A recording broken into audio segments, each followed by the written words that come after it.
Assalomu alaykum. Tasavvur qiling, siz butun boshli biznesingizni bitta dona dashbord orqali bir haftada 1 soat vaqt sarflab boshqarishingiz mumkin. Bugun sizlar bilan aynan shunaqa dashbordni qanaqa yasalishini ko'rib chiqamiz. Ismim Azizbek, Udevs, Deliver, Ucode kompaniyalarining asoschisi bo'laman. Hozir kunda qo'limda 100 tadan oshiq xodim ishlaydi. Va men bu kompaniyalarni boshqaruvda aynan mana shu dashborddan foydalanaman. Bu kompaniyalarimiz yiliga 2 million dollardan oshiq оборот qiladi. Men o'zim 6 yildan beri kompaniyani boshqarib keladigan bo'lsam, 6 yil ichida har xil problemalar bo'lgan, orada katta pullarga tushib qolgan paytlarimiz ham bo'lgan va buni hammasiga sabab bizni hisob-kitobni noto'g'ri yurg'izishimiz, proyektning rabotalarida noto'g'ri ishlashimiz, себестоимостьni noto'g'ri hisoblashimizdan kelib chiqqan.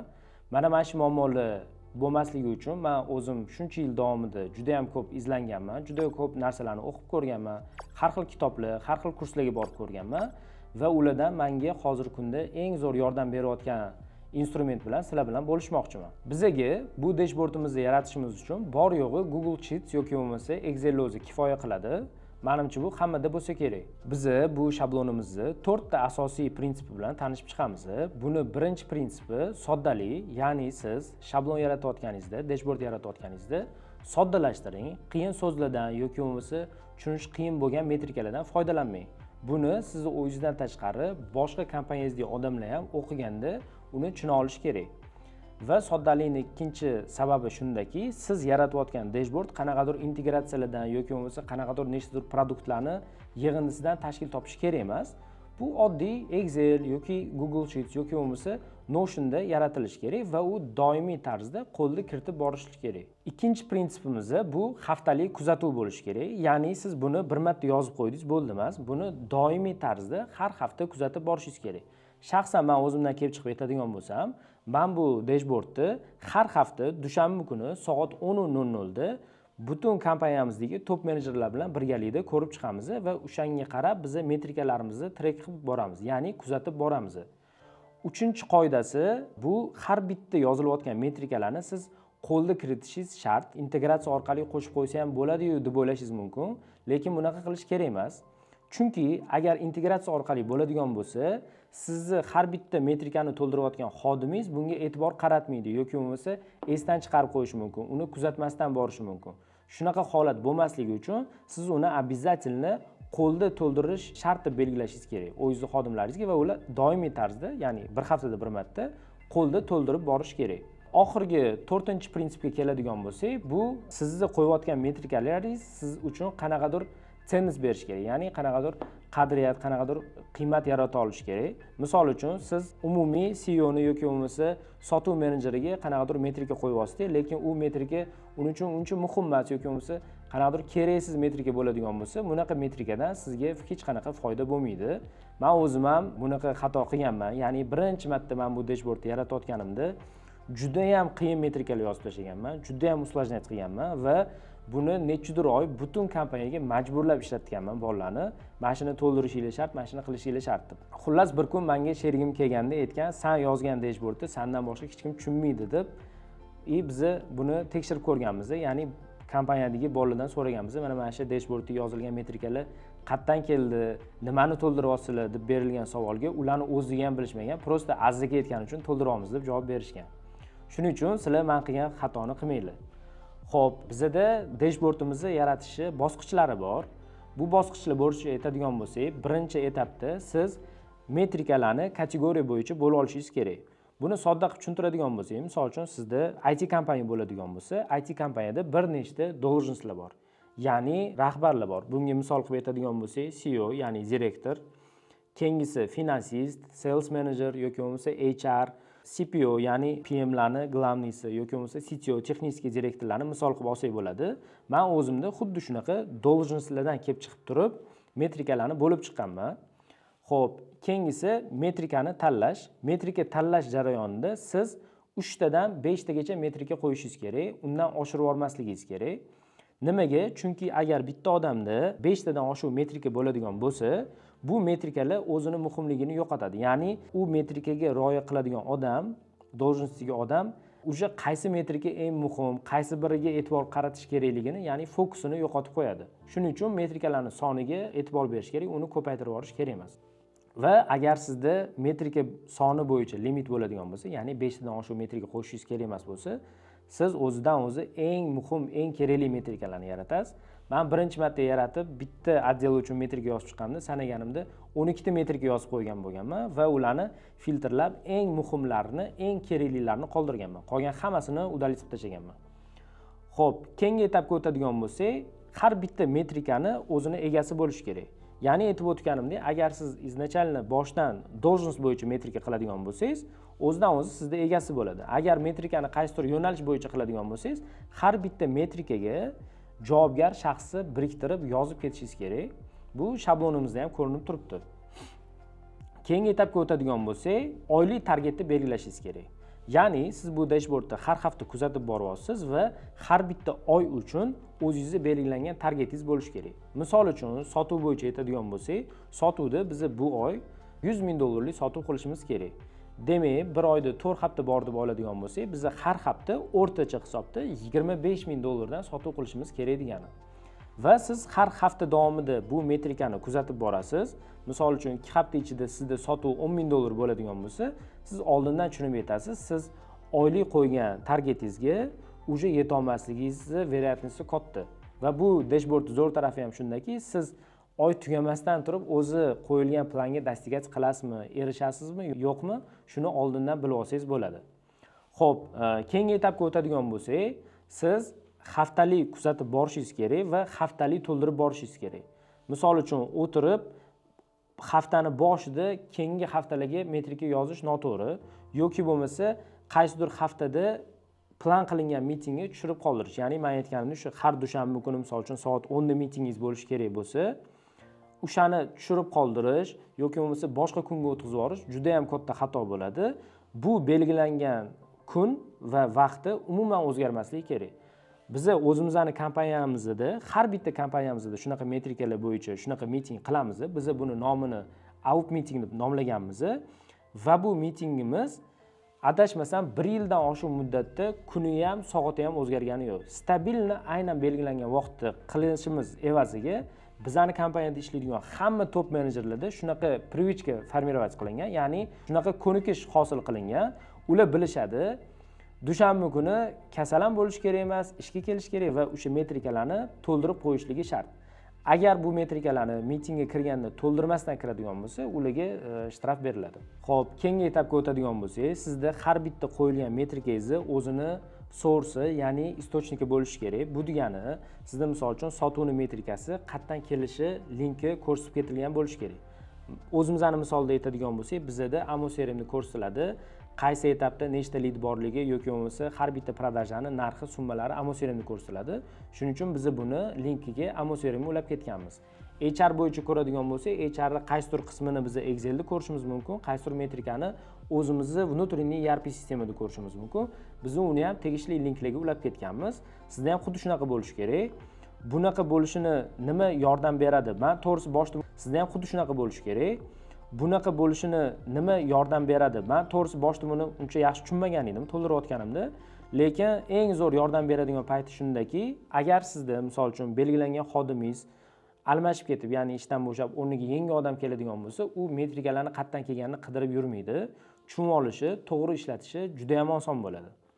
Xo'p, keyingi etapda biz o'sha metrikani должность bo'yicha aniqlab yozib oldik, unga oylik target planlarini yozib oldik. Endi qiladigan ishimizni biz har bitta metrikani rang bo'yicha определить qilsak bo'ladi. Ya'ni mana misol uchun biz birinchi haftada miting o'tkazamiz va qaysidir metrikamiz bo'yicha juda yomon holatda ketamiz. Bu holatda biz rang bilan belgilaydigan bo'lsak, bizda qizil bo'ladi. O'zi umumiyda 5 xil rang bor. Ya'ni qizil bu juda ham yomon. Ochiq qizg'ishroq bo'ladigan bo'lsa, bu qoniqarli yoki qoniqarsiz holatda. O'rtacha, yaxshi va zo'r degan statuslarga bo'lib olganman. Bu siz o'yingizdan kelib chiqib, xohlasangiz 1 2 3 4 5 qilib bo'lib olsangiz ham bo'ladi. Lekin aynan rangli ko'rinishida ishlatadigan bo'lsangiz, shunisi yaxshiki, siz bittada mana shu dashbordga qaraganingizni o'zida qaysi otdelda muammoingiz bor, qaysi otdelda muammo bo'lmayapti, tushunishingiz oson bo'ladi. Buning uchun har bitta qatordagi har bitta sifrani detalni o'qib o'tirishingiz ham shart emas. Xo'p, undan keyingi etapda siz har haftalik metrikalarni yozayotganingizda faqat radigalочка to'ldirishingiz kerak emas. Ya'ni xodimlaringizga ham tushuntirishingiz kerak. Ular har haftalik zadachalarni yozayotganda prosta xo'ja ko'rsinga buni to'ldirib ketish kerak emas. Buni o'tirib, o'ylab, to'g'rilab yozib, bizda shunaqa kelishuv borki, har bitta metrika, misol uchun, qaysidir metrika pastga ketayotgan bo'lsa, yomon holatda bo'lsa, unga kommentariyalar yozish imkoniyati ham bor. Ya'ni tushuntirish uchun yozishadi. Misol uchun, продажа bo'lmayotgan bo'lsa, biz kelishdik, mana bu klient bilan kelayotgan haftani o'rtasigacha predoplata qilar ekan, dogovor qilar ekanmiz deb shunaqa yozib ketishadi. Yoki bo'lmasa, finans bo'yicha qaysidir metrikalarimiz bor, bizni bir oyda bir marta ko'rib chiqishimiz ham mumkin bo'ladi. Chunki har hafta ko'rish bizga bir xil payt imkoniyati yo'q, yoki bo'lmasa bir xil payt umuman foyda bermaydigan metrikalar ham bo'lishi mumkin. Va eng muhimi, har bitta metrikani nimaga qilyapsiz, uni prosta yozib bo'ldi. Bitta miting bo'lganda ketma-ket o'tib chiqishingiz kerak emas. Har bitta metrikani davnisini ko'rganingizdan keyin siz undan xulosa qilishingiz kerak. Qanaqadir o'zingizga vivod qilishingiz kerak, qanaqadir zadachalar yaratishingiz kerak. Shtobe keyingi hafta shuni metrikani yaxshi holatga olib kelish uchun nima ishlar qilishingiz kerak, nima zadachalaringiz borligini yozib olishingiz kerak. Undan tashqari, международный standartda berilgan shablondan tashqari biz o'zimizga o'zgartirish kiritganmiz va har bitta должность bo'yicha vazifalar, ya'ni tasks degan bo'limni qo'shganmiz. Bu misol uchun, menda 4 ta metrika bo'ladigan bo'lsa, har doim 5-metrikam bu vazifalar degan metrika bo'ladi. Men bu yerga prosta mana shu oy ichida qilishim kerak bo'lgan zadachalarni yozib boraman. Bu zadachalarga, mayda-chuda zadachalarni yozishingiz kerak emas. Faqat o'sha отделga tegishli bo'lgan eng muhim, eng qilinishi shart bo'lgan zadachalarni yozadigan bo'lsangiz, ular ham bitta joyda boshqarilgani sababli ularni kontrol qilish juda ham oson bo'ladi. Ya'ni ularni og'zaki etib yurmaysiz yoki bo'lmasa qattiq etgansiz, xodimingizni esidan chiqib qolgan, mana shunday holatlar kam bo'ladi. Boshda biz buni sal boshqacharoq ishlatardik, keyin mana shu Excel ichiga yozib ketadigan bo'lganmiz. Keyingi etap bo'yicha aytadigan bo'lsak, mana biz bir oy kesimida oldik. Uni har oy, har haftalik buni metrikalarni to'ldirib bordik. To'ldirib borgan oyimiz yakunlandi. Tasavvur qiling, 4 hafta bor edi bir oyda. 4 hafta o'tdi, oyimiz yakunlandi. Bizda har oyi boshida monthly plan degan etap keladi. Ya'ni biz o'tgan bir oy qilgan ishlarimizni ko'rib chiqamiz. Qayerda qanaqa xato qildik, qayerda qanaqa kamchilik qildik, qayerda noto'g'ri metrika oldik, qayerda yoki kattaroq target olib qo'ydik yoki bo'lmasa qayerdadir kichkinaroq target olib qo'ydik. Shuni hammasini rasmatrik qilamiz, ya'ni ko'rib chiqamiz. O'zimizga tegishli xulosalar qilamiz va shundan kelib chiqib biz kelayotgan oyga plan qilamiz. Mana shu joyda bizga oylik qo'yilgan targetlar yordam beradi. Keyingi oyga siz to'g'ri target qo'yishingiz kerak va muhim jihati, misol uchun siz 300 ming dollarga продажа qilaman deyapsiz har oyda, lekin 30 ming dollarga продажа qilyapsiz. Keyingi oyga yana boshqatdan 300 ming dollarga target qo'yishingiz shart emas. Prosta продажani kamroq, lekin достигать qilsa bo'ladigan metrika qo'yishingiz kerak, target qo'yishingiz kerak. Bu qo'ygan targetlaringiz unaqa erishish imkonsiz bo'ladigan bo'lsa, ya'ni o'zingiz ishonmaydigan bo'lsangiz yoki o'zingiz ishonsangizda o'shanga tegishli biriktirilgan xodimni o'zi ko'zi yetmayotgan bo'lsa, ishonmayotgan bo'lsa, bunaqa target qo'yib o'tirmang. Bu prosta xom xayol bo'ladi va bu ishni qilayotgan odamni har doim statusi qizil yomon bo'laveradi. U demotivatsiya bo'ladi. Oxiri выгорание bo'lishi mumkin yoki bo'lmasa men ishimni qila olmayapman deb ishdan ketib qolish holatiga ham olib kelish mumkin. Xo'p, undan keyingisi oylik metrikalarni ko'rib chiqayotganda buni zo'r tarafi nimada? Men o'zim ham shuni doimiy tarzda ishlatib boraman. Mana misol uchun bitta отделni biz metrikalarni planni qo'ydik, faktini qo'ydik. Ana endi o'shandan kelib chiqib biz o'sha plan fakt bo'yicha necha foiz достигать qilinganini ham yozib olsak bo'ladi. Mana misol uchun biz finansda qo'ydik, daromadimiz misol uchun 20 ming dollar bo'lishi kerak edi, lekin faktik daromadimiz 18 ming dollar bo'libdi. Bu degani общий targetdan biz 10% ga kamroq qildik, ya'ni 90% выполнять qildik degani. Bu aslida o'zi yaxshi holat hisoblanadi. O'zi средний bo'yicha biz har bitta отделni umumiy metrikasini 80% ga достигать qilingan bo'lsa, ya'ni 80% bajargan bo'lsak, yaxshi ketamiz deb hisoblaymiz. Va shundan kelib chiqib siz har bitta отделga отдельно KPI qo'yib chiqishingiz ham shart emas. Ya'ni har bitta отдел rahbariga alohida o'tirib bonuslarni, KPIlarni kelishingiz ham shart emas. Mana shuni o'zida siz kelishingiz ham bo'ladi. Shuni o'zida u xodimingizni bir oylik qilish kerak bo'lgan ishlarni necha foizga выполнять qilganini ham ko'rib olsangiz bo'ladi. Undan tashqari yana bitta punkti bor, notes degan punkti bor. Bu yerga siz har bitta metrika bo'yicha qanaqadir kommentariyalar yoki bo'lmasa o'zingizga nimadir eslatib turish kerak bo'lsa, o'shalarni yozib ketsangiz bo'ladi yoki qo'ygan metrikangiz aynan qaysi formulalardan tashkil topayotgan bo'lsa, o'shalarni ham yozib ketsangiz bo'ladi. Чтобы boshida buni внедрять qilayotganingizda, ya'ni amalda qo'llayotganingizda xodimlaringizga ham osonroq bo'ladi va tushunarliroq bo'ladi. Yoki ularning qanaqadir savollari bo'lsa ham aynan mana shu punktga yozib ketishadi. Чтобы esidan chiqarib qo'yib, ertaga etmasdan yurib, keyin bir oy o'tgandan keyin voy akajon bilmay qolman, ko'rmay qolman degan gap so'zlar bo'lmasligi uchun rosa zo'r narsa bu ham. Agar sizga bu shablon qiziq bo'layotgan bo'lsa, biz pastda link qoldirganmiz. Описаниеda ana o'sha linkka bosing, biz sizga bu shablonni mutlaqo bepulga o'zbekcha formatda tashlab beramiz. Undan tashqari, men o'ylaymanki, sizda savol bo'lishi mumkin. Yaxshi shablon bor, lekin men o'zimning kompaniyamda buni qanaqa ishlataman? Qaysi отделga qanaqa qo'yaman? Sen o'zing 1 yildan oshiq vaqtingni mana shuni to'g'rilashga ketkazibsan. Men yana 1 yil qiynalib yuramanmi degan savollar sizda kelib chiqishi tabiiy. Bu normal holat. Agar sizda mana shunaqa muammolar bo'layotgan bo'lsa, ya'ni kompaniyangizda qaysi xodim nima ish qilish kerak, qanaqa o'zi gadovoy plan qo'yish kerak yoki bo'lmasa o'zi kompaniya yaxshi ketyaptimi, yomon ketyaptimi, bilishni xohlayapsiz-ku, lekin bila olmayotgan bo'lsangiz, buni yechimi bor.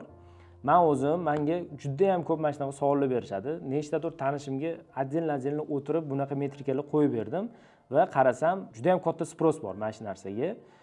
Shuni inobatga olgan holda ko'pchilikni aytgan so'rovlardan, talablardan kelib chiqib bitta kurs qilyapman va mana shu kurs davomida mana shu metrika va bundan tashqari har bitta отдел bo'yicha qanaqa ishlash kerak, qanaqa metrika qo'yish kerak, qanaqa o'zi sotuvga plan qo'yiladi, uni bajaryaptimi yo'qmi, bajarmasa nima qiladi va qisqa qilib aytganda butun korxonani raqamlar asosida qanaqa boshqarish mumkinligini bilmoqchi bo'lsangiz, shu bo'yicha kurs qilyapmiz. Agar sizga mana shu kurs qiziq bo'ladigan bo'lsa, biz pastda link qoldiryapmiz. O'sha link orqali o'zingizga kerakli danlilaringizni qoldiradigan bo'lsangiz, men shaxsan o'zim siz bilan aloqaga chiqaman. Birga bir miting qilamiz onlayn va agar sizga rostdan ham bu kurs kerak bo'ladigan bo'lsa, agar siz rostdan ham bu kursdan foyda oladigan bo'lsangiz, sizda mana shu kursni sotib olish imkoniyati bo'ladi.